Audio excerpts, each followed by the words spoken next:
오늘 우리가 창세기 50번째 시간으로 진심이십니까? 라는 제목으로 같이 말씀을 나누도록 하겠습니다. 우리가 어제 아브라함이 아들 이삭을 위하여 아내를 데려오라고 종을 고향으로 보내면서 하나님께서 앞서 가셔서 준비하실 것이라 했습니다. 그 모습은 언약적 관점에서 보면 신랑 되신 그리스도 그리고 신부된 교회의 관계를 예표적으로 보여주기도 합니다. 그리스도의 신부를 여호와 이레 하나님께서 준비하시고 순적히 만나게 하시며 우리의 모든 구원의 관계가 이루어짐을 보여주시기도 합니다. 아브라함의 종은 리브가를 만나고 그를 이삭의 아내로 하나님께서 준비하셨음을 보고 하나님을 찬송하고 리브가에게 금고리와 그리고 금팔찌 한 쌍을 줍니다. 그리고 리브가는 어머니의 집으로 달려가서 이 일을 다 알립니다. 그리고 그 오라비 라반은 그 동생의 코걸이와 금팔찌를 보고 그리고 그 동생이 하는 말을 듣고서는 즉시로 달려가서 우물가에서 아브라함의 종 엘리에셀을 만나게 됩니다. 이 라반은 후에 야곱을 20년 동안이나 부려먹는 외삼촌이 되죠. 우리는 그걸 보면서 라반이 어떤 성정의 사람인지를 잘 압니다. 굉장히 물질적이고 굉장히 육적인 사람이었죠. 그런 라반이 아브라함의 종이 멀리서부터 왔는데 자신의 동생에게 갑자기 물 들어갔던 동생이 코걸이를 했는데 건쩍건쩍하는 금 코걸이를 하고 양손에 금팔찌를 차고 딱 나오는 걸 보면서 갑자기 그 사람에게 달려가고 싶은 마음이 이렇게 마음속에서부터 솟아오르는 걸 느꼈던 것 같아요. 그래서 오늘 본문을 보면 이렇게 표현하고 있어요. 30절 말씀에 그의 누이의 코걸이와 그 손의 손목걸이를 보고 코걸이와 손목걸이를 봅니다. 갑자기 물 들어갔던 동생이 그걸 차고 딱 나타나니까 순간적으로 당황하고 어디서 났냐 그랬겠지요. 그리고 아브라함의 종이 그걸 주었다 하는 말을 듣고 즉시로 달려나가는 거예요. 그리고는 31절에 라반이 아브라함의 종에게 이렇게 이야기합니다. 여호와께 복을 받은 자여 들어오소서. 극진히 환대하기 시작합니다. 낙타와 방과 낙타를 처소를 준비하고 낙타에게 집과 그리고 먹을 것을 주고 그 모든 걸 베풀어 놓고 드시라고 극진히 대접을 해요. 그걸 32절 말씀에도 말씀하고 있는데 그 이유는 30절에 누이의 금고리와 그리고 금코걸이와 손목걸이를 보았기 때문이었죠. 의도가 어떻게 되든 라반은 아브라함의 종의 일행을 극진히 대접합니다. 그리고 아브라함의 종은 라반의 극진히 대접하는 그 대접을 받기 이전에 이 라반이 음식을 33절에 그 앞에 음식을 차려놨어요. 발 씻을 물도 주었습니다. 다 베풀었어요. 그런데 아브라함의 종이 이렇게 이야기해요. 그 사람이 이르되 내가 내 일을 진술하기 전에는 먹지 아니하겠나이다. 멀리서부터 지금 여기까지 왔어요. 시장할 수도 있습니다. 그런데 이 아브라함의 종은 자기가 여기에 왜 왔는지 분명히 기억하고 있었던 거예요. 자기가 여기 온 이유는 먹는 게 우선되는 게 아니라는 거예요. 여기 온 목적이 분명하다는 거예요. 그렇기 때문에 그 목적을 다 이루기 전에는 먹지 않겠다라고 이야기하고 있는 것 같은 거예요. 그래서 내가 내 일을 진술하기 전에는 먹지 아니하겠나이다 라고 대답하고 있는 겁니다. 이 모습이 그리스도인의 마음과 자세여야 함을 우리는 기억해야 합니다. 이 종은 주인의 명령을 그냥 가지고 와서 어떤 그 명령을 전달하는 정도의 자세로 있는 것이 아니라 주인의 명령을 받아서 주인과 언약을 하고 여기까지 와서 그 주인의 명령을 마치 자신의 일인 것처럼 최선을 다해서 그 일을 하고 있는 모습을 봐요. 이 종은 주인의 간절한 부탁을 받았고 주인의 아들의 문제, 결혼의 문제를 해결하는 일이 최고의 관심사였던 거예요. 고린도후서 11장 2절을 보면 사도 바울이 이런 고백을 해요. 내가 하나님의 열심으로 너희를 위하여 열심을 내노니 내가 너희를 정결한 처녀로 한 남편인 그리스도께 드리려고 중매함이로다. 이 아브라함의 종이 지금 중매하고 있는 거예요. 사도 바울이 지금 중매하고 있는 겁니다. 그래서 고린도후서 5장 20절은 또 이렇게 말씀하십니다. 그러므로 우리가 그리스도를 대신하여 사신이 되어 하나님이 우리를 통하여 너희를 권면하시는 것 같이 그리스도를 대신하여 간청하노니 너희는 하나님과 화목하라. 이게 바로 사도 바울이 고백하는 중매하는 것과 같은 모습인 거예요. 하나님과 화목하라. 하나님과 사랑하는 관계에 있으라. 라고 이야기하고 소개하는 것처럼 라반 앞에서 아브라함의 종이 지금 자신이 여기에 오게 된 이유와 무엇을 하러 왔는지와 그리고 이 자신의 동생 리브가를 어떻게 만나게 되었는지 이 모든 자초지경을 다 이야기하고 있는 겁니다. 그런 것처럼 그리스도인들은 이 땅에 보내심을 받아서 우리가 이 땅에 왔을 땐 분명한 목적의식과 사명의식이 있어야 된다는 거예요. 분명한 목적의식과 사명의식 그리고 나의 정체성, 내가 누구인가, 여기 왜 존재하고 있는가, 무엇을 위해 존재하고 있는가 이런 것에 대한 분명한 답을 얻지 못하면 우리는 세상 사람들과 똑같이 살 수밖에 없다는 거예요. 세상 사람들과 구별된 모습을 찾아볼 수가 없다는 거예요. 그렇게 되면 어떻게 되는가 하면 라반이 차려놓은 이 음식을 먹기에 급급해져요. 여기 왜 왔는지를 잊어버리고 지금 시장하니까 시장 채우는 일이 더 중요한 인생이 되어버리는 거예요. 예수님은 기도를 가르치시면서 마태복음 6장 31절에 이렇게 말합니다. 그러므로 염려하여 이르기를 무엇을 먹을까, 무엇을 마실까, 무엇을 입을까 하지 말라. 그런즉 너희는 먼저 그의 나라와 그의 의를 구하라. 그리하면 이 모든 것을 너희에게 더하시리라. 그리스도인의 삶의 우선순위가 이러해야 함을 분명하게 기억하라고 말씀하시는 겁니다. 우리의 인생의 목적은 먹고 마시고 입는 것이 아니라 하나님의 영광이 우선되고 하나님의 나라와 그 의를 이루는 일이 우선되어야 한다는 것을 기억하라는 거예요.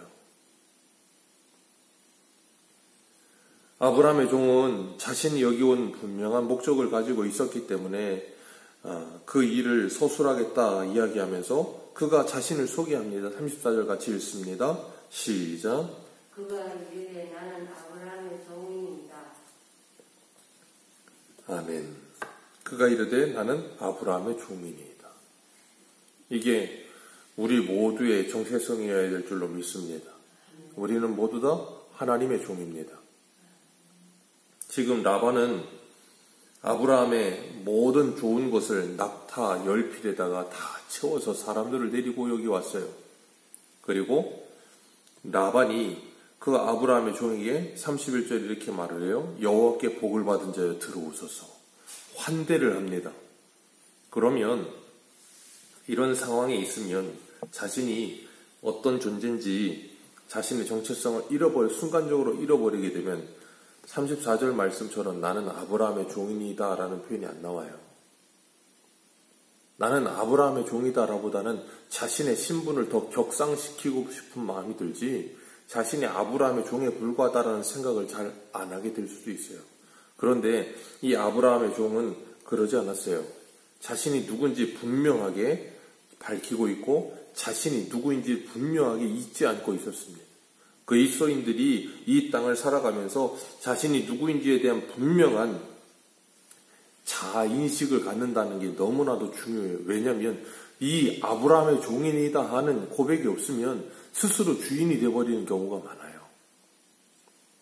세례 요한이 자신을 향하여 몰려오는 수많은 사람들을 대할 때 그 사람들이 너는 누구냐라고 물었어요. 그때 세례 요한이 대답하기를 나는 엘리야가 아니라 나는 그리스도가 아니라 나는 그냥 광야에서 외치는 소리라라고 고백합니다. 자기 자신이 누구인지에 대한 분명한 자아의식을 갖는 것 너무나도 중요합니다. 그게 없으면 그런 사람들이 몰려와서 너는 엘리야 같은 선지자냐? 너는 그리스도냐? 그럴 때 순간적으로 자기도 모르게 넘어갈 수도 있어요. 그런데 자신을 광야에 외치는 소리에 불과하다라고 고백하고 있습니다. 그러면서 세례 요한이 뭐라 그래요? 그는 흥하여야 하겠고 나는 쇠하여야 하리라. 자신의 본분을 잊지 않는 거죠. 자신의 분수를 잊지 않는 거예요. 우리가 이 세상을 살면서 분수를 안다는 것만큼 행복한 건 없는 겁니다. 자기 자리를 모르고 자기 분수를 모르면 참 사람이 괴로워져요. 요한복음 1장 6절을 보면 우리 요한복음 1장 6절을 한번 같이 읽습니다. 신약성경 요한복음 1장 6절입니다.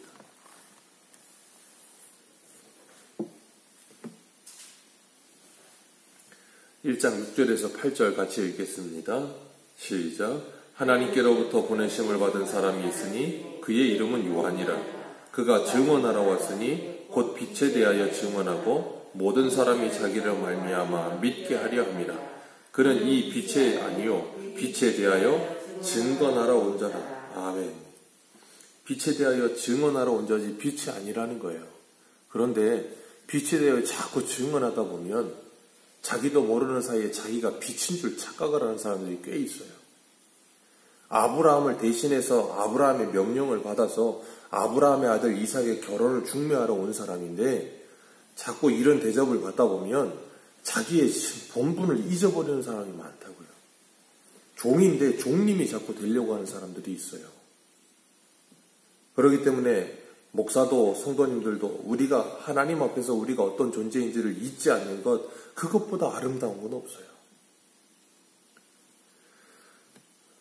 오늘 이 아브라함의 종은 35절에, 오늘 본문 35절에 여호와께서 나의 주인에게 크게 복을 주시고 창성하게 하시되 소와 양과 은, 금과 종들과 낙타와 나귀를 내게 주었고 라고 표현해요. 그러면서 주인의 아내 사라가 나이가 늙어서 주인에게 낳은 외아들이 있는데 그 거부인 주인의 모든 재산은 그 외아들의 것이 될 것입니다 라고 이야기를 합니다. 지금 아브라함의 종은 아브라함의 아들 이삭과 리브가를 결혼시키기 위해 중매하러 왔거든요. 근데 리브가의 오빠가 제일 먼저 달려나와서 자신을 영접했단 말이에요. 근데 그 오빠는 금고리와 금귀고리, 금팔찌, 그런데 관심이 있어요. 이 아브라함의 종 엘리에셀이 그걸 간파하고 대번에 뭐라고 하냐면 우리 주인은 부자다. 그리고 우리 주인의 아들도 외아들이고 그 모든 재산을 다 물려받는다. 그 말과 함께 라반은 이미 이삭을 합격하는 거예요.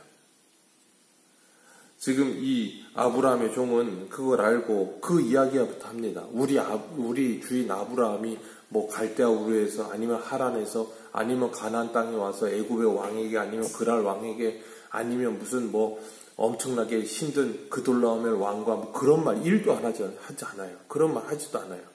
지금 필요한 건 뭐예요? 내 주인의 이 재산과 그 모든 게 아들에게 갈 것이고 그리고 그 모든 영광스러움은 당신의 동생을 그 이삭에게 보내면 그 리브가가 그 모든 기업을 다 이어받을 자가 될 것이라는 걸 소개하는 거예요. 그게 바로 로마서 8장에 나오는 사도 바울의 고백이에요. 현재의 고난은 장차 우리에게 올 영광과 좋게 비교할 수 없도다. 우리가 하나님의 아들이면 그리스도와 함께한 아들이요 그리스도와 함께 기업을 이어받기 위하여 고난도 받아야 할지니라. 고난받는 것, 그 하나님의 나라의 영광스러운 모든 우리가 유업으로 받을 것에 비하면 아무것도 아니라는 거예요. 그러니까 우리가 사도 바울이 고린도후서 11장에 나는 중매함과 같다라고 표현하는 것처럼 이 아브라함의 종이 이삭의 아내를 찾기 위해 리브가를 중매하기 위해 이렇게 소개하는 것처럼 우리들도 뭐 하는 거예요? 세상 사람들에게 예수 그리스도의 신부로서 그들을 중매하기 위해서 중매할 때 뭐예요? 그들에게 가장 좋은 것을 중매하는 거예요. 뭘 중매합니까? 하나님의 나라의 그 영광스러움을 이야기하는 거예요. 이 땅에서 예수 믿으면 부자 된다가 아니고 하나님의 나라의 진짜 영광스러움을 이야기하는 거예요. 그 영원한 삶을 이야기하고 영적인 복을 누릴 것을 이야기하는 거예요. 그것을 그들에게 전해주면서 그들이 뭐예요? 그 예수 그리스도의 신부가 되도록 돕는 일을 하는 게 우리가 해야 될 일이라는 거예요. 그 일을 위해서라면 우리는 뭐 해야 돼요? 먼저 그의 나라와 그 의를 구하는 삶을 살아야 된다는 것을 우리에게 예표적으로 보여주고 말씀하고 계시는 거예요. 그리고 이 아브라함의 종이 아브라함에게 그랬어요. 39절에 보면 만약에 여자가 따라오지 않으면 어떻게 합니까? 그랬더니 내 주인이 이렇게 말했다는 거예요. 내가 섬기는 여호와께서 그의 사자를 너와 함께 보내셔서 평탄한 길을 주시리라. 너는 아들을 위해 아내를 택하라. 그러면서 41절에 내가 내 족속에게 이를 때에 내 맹세와 상관이 없으리라. 그 말은 뭐냐면 네가 내 족속들이 있는 그곳까지 가기만 한다 할지라도 너는 이미 나와 맺은 그 모든 약속을 다 이룬 사람이 되는 거다라고 말하는 거예요. 그리고 그들의 아들의 아내를 주지 아니할지라도 맹세와 상관이 없다. 그 말은 뭐냐면 네가 거기까지 가기만 해도 내 명령을 다 이룬 거고 거기 가서 그 사람들이 아내를 안 준다고 할지라도 너는 맹세와 상관이 없다는 말은 뭐냐면 너는 이미 나의 모든 명령을 다 수행한 자가 되었다라고 말하고 있는 거예요. 그게 바로 그리스도인 우리들의 모습이어야 된다는 거예요. 우리가 이 땅에 하나님께 보내심을 받아서 하나님께서 명령하신 자리에 가는 것, 그리고 하나님이 명령하신 일을 하는 것, 그리고 그들이 그 아내를 보내느냐 보내지 않느냐는 중요하지 않다는 거예요. 네가 내 명령에 순종해서 진심을 다해서 그 일을 하고 있느냐 하지 않고 있느냐, 그게 중요하다는 걸 말씀하시는 거예요. 그렇기 때문에 우리가 이 땅에서 하나님의 보내심을 받아서 하나님의 사명을 받아서 하나님의 일을 하는 데 있어서 진심을 다해서 충성스럽게 순종하기만 한다면 그건 하나님이 뭐 하시는 거예요? 기뻐하시는 거예요.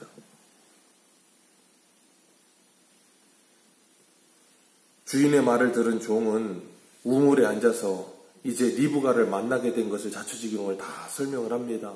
하나님께 기도하면서 물 들어온 여인에게 물 달라고 하는데 낙타에게 물을 다 주면 그가 바로 하나님이 준비하신 내 주인의 아들의 아내가 될 것이다라고 하나님께 기도했다는 거예요. 그런데 그 기도를 마음에 마치기도 전에 리브가가 찾아왔다.